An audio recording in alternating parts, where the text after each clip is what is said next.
দলমত নির্বিশেষে সকলের কাছে সাইদী যখন সমানভাবে সমাদৃত হয়ে উঠতে থাকেন, তখন 1989 সালে আসিফ নজরুল প্রথম ব্যক্তি যিনি তার পত্রিকার পৃষ্ঠা জুড়ে এক মিথ্যা সংবাদ ছাপান, যার শিরোনাম দেয়া হয় সাইদী সমাচার, এক ধর্ম ব্যবসায়ীর উত্থান।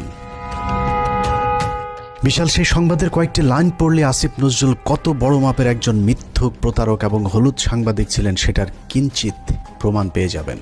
লেখার শুরুতেই সাংবাদিক আসিফ নজরুল লেখেন, মাওলানা দেলোয়ার হোসেন সাইদী বিরোধী সাম্প্রতিক গণবিক্ষোভের মধ্য দিয়ে দেশে মওদুদিবাদ এবং ধর্ম ব্যবসার রাজনীতির অগ্রহণযোগ্যতা আবারও প্রমাণিত হয়েছে।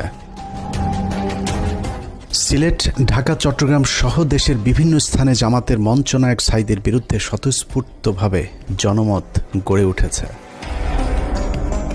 পিরোজপুরের এই মাওলানার জীবনে বিতর্কের সূচনা আগে থেকেই। শর্ষিনা মাদ্রাসায় পঞ্চম ক্লাসের ছাত্র থাকাকালীন অবস্থায় জামাত রাজনীতি সংশ্লিষ্ট থাকার সন্দেহে তাকে মাদ্রাসা থেকে বের করে দেওয়া হয়।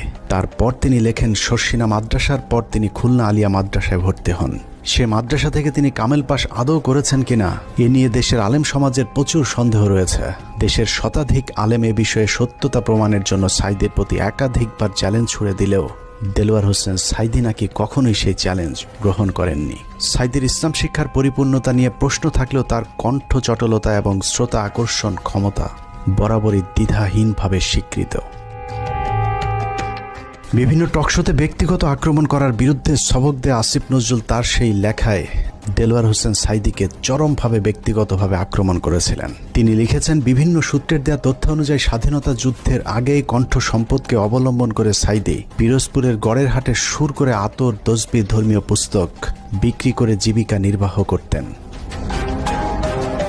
এরপর গুরুত্বপূর্ণ দুটি লাইন আছে, সেই লাইনগুলো আপনাদেরকে জানানোর আগে আসিফ নজরুল দেলোয়ার হোসেন সাইদীকে নিয়ে সম্প্রতি একটি বক্তব্য দিয়েছেন, সেটা দেখে আসা যাক। একমাত্র দেলোয়ার হোসেন সাইদী ছাড়া আমার জানা মতে আর কি বাকি সবারই আপনার যতটুকু আমি পড়াশোনা করেছি ইনভলভমেন্ট ছিল। হঠাৎ করে দেলোয়ার হোসেন সাইদীকে নির্দোষ দাবি করা আসিফ নজরুল 1986 সালে কি বলেছিল সেটা তার সেই লেখাতেই রয়েছে। আসিফ নজরুল প্রথম ব্যক্তি যিনি দেলোয়ার হোসেন সাইদীকে যুদ্ধাপরাধী হিসেবে অভিযুক্ত করেছিলেন। তিনি লিখেছেন, সাইদী স্বাধীনতা যুদ্ধের সময় পাক হানাদার বাহিনীর প্রত্যক্ষ সহযোগিতায় লিপ্ত ছিলেন।